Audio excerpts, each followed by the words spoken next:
আরজিকর ঘটনার প্রতিবাদে 31শে আগস্ট দিনহাটার এক তরুণীকে ফেসবুক মেসেঞ্জারে ধর্ষণ করার হুমকির প্রতিবাদে এবং দিনহাটায় এসইউসিআই কর্মীর ওপর আক্রমণের প্রতিবাদে আগামী 2রা সেপ্টেম্বর প্রতিবাদ দিবসের ডাক দিল এসইউসিআই কমিউনিস্ট পার্টি। রবিবার বিকেল 4টা নাগাদ এসইউসিআই জেলা কার্যালয়ে সাংবাদিক বৈঠক করে এসইউসিআই জেলা নেতৃত্বরা, যেখানে উপস্থিত ছিলেন এসইউসিআই কমিউনিস্ট পার্টির রাজ্য কমিটির সদস্য মনীন্দ্র নন্দী, কোচবিহার জেলা সম্পাদক মণ্ডলের সদস্য নাজমা খন্দকার সহ অন্যান্যরা।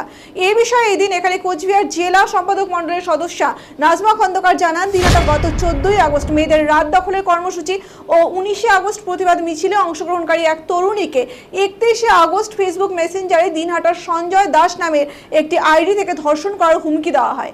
ওই তরুণী রাতে কয়েকজন আন্দোলনকারীকে নিয়ে দিনহাটা থানায় ডায়েরি করতে যায়। পুলিশের দাবি মতো তরুণীর আধার কার্ডে জেরক্স করার জন্য এসইউসিআই এর এক নেতা আজিজুল হক থানা থেকে বের হওয়া মাত্রই রাস্তায় তৃণমূলের কয়েকজন দুষ্কৃতী তাকে আক্রমণ করে এবং আহত করে। পরে আজিজুল হক নামে সেই এসইউসিআই নেতা হাসপাতালে ভর্তি হয়। এর প্রতিবাদে এবং 30শে আগস্ট টিএমসিপির মিছিলে অংশ না নেওয়া দিনহাটা কলেজের 13 জন ছাত্রীকে কলেজের শৌচালয়ে ঢুকিয়ে দরজা বন্ধ করে দেয় টিএমসিপি কর্মীরা। এর প্রতিবাদে আগামী 2রা সেপ্টেম্বর প্রতিবাদ দিবস ডাক দেওয়া হয়।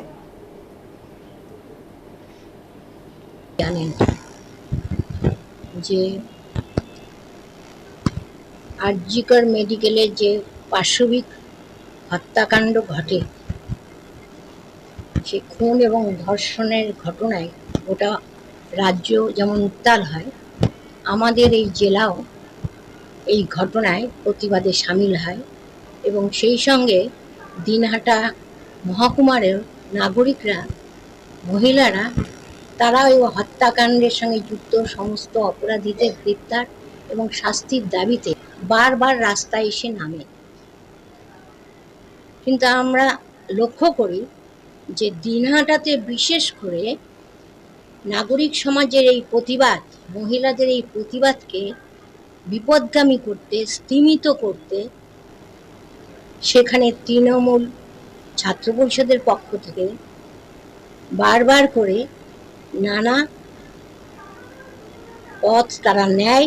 সন্ত্রাসের পথ, হামলার পথ, হুমকির পথ, 3টে ঘটনা এর মধ্যেই ঘটে।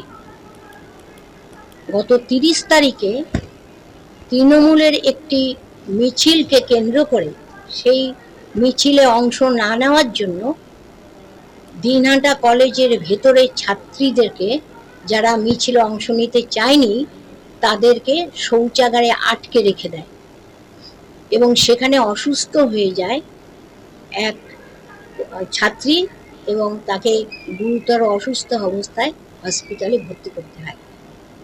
দ্বিতীয় যে ঘটনাটা ঘটে, 14 তারিখ রাত দখল এবং 19 তারিখের প্রতিবাদ আন্দোলনে এক ছাত্রী, তরুণী ছাত্রী যে ওই আন্দোলনে সামিল হয়েছিল, সেই ছাত্রীকে গতকাল একটা ফেসবুক মেসেঞ্জারে পোস্ট করে যে তাকে ধর্ষণ করা হবে, সে যেন ধর্ষণ হওয়ার জন্য প্রস্তুত থাকে। সঞ্জয় দাস নামে একজনের আইডি থেকে এই পোস্ট করা হয়। এই ধর্ষণের হুমকি দেওয়া হয় একটি কারণে, যেহেতু সেই আন্দোলনে, এই বিচারের দাবিতে যে আন্দোলন চলছে গোটা পশ্চিমবাংলার সঙ্গে দিনহাটাতেও, সেই আন্দোলনে সে সক্রিয় যোদ্ধা ছিল। এই ঘটনার পরিপ্রেক্ষিতে মেয়েটি ভয় না পেয়ে, ভীত না হয়ে, সন্ধ্যার সময় তার কয়েকজন বন্ধু এবং নেতৃস্থানীয় দাদাকে নিয়ে সে থানায় যায়, দিনহাটা থানায় যায় ডায়েরি করতে। সেখানে থানার থেকে তাকে বলা হয় যে তার আধার কার্ডের একটা জেরক্স কপি যাতে নিয়ে আসে।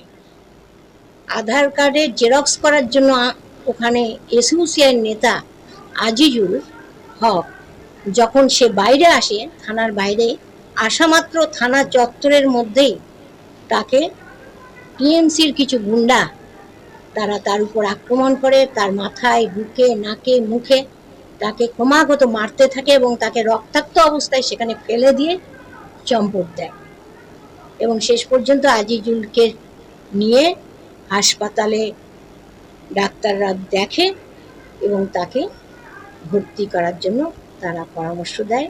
আজিজুল এখন দিনহাটা হাসপাতালে ভর্তি।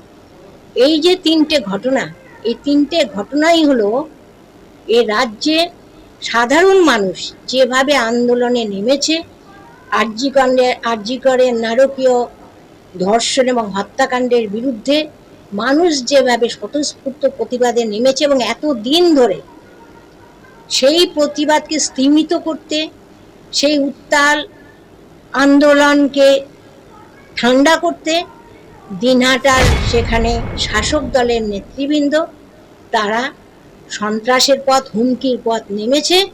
কিন্তু আমরা অত্যন্ত আনন্দিত যে এই সমস্ত কিছুকে উপেক্ষা করে মানুষ সেখানে আন্দোলনে সামিল হয়েছে এবং আগামীকাল গোটা জেলায় এর প্রতি আমাদের দলের পক্ষ থেকে, এসইউসিআই কমিউনিস্ট দলের পক্ষ থেকে জেলা জুড়ে প্রতিবাদ দিবসের ডাক দেওয়া হয়েছে। এই প্রতিবাদ দিবসে আমরা সমস্ত নাগরিককে, মহিলাদের, ছাত্র, যুবক, শ্রমজীবী মানুষ সবাইকে এই প্রতিবাদ দিবসে অংশ নিতে আমরা আবেদন করছি।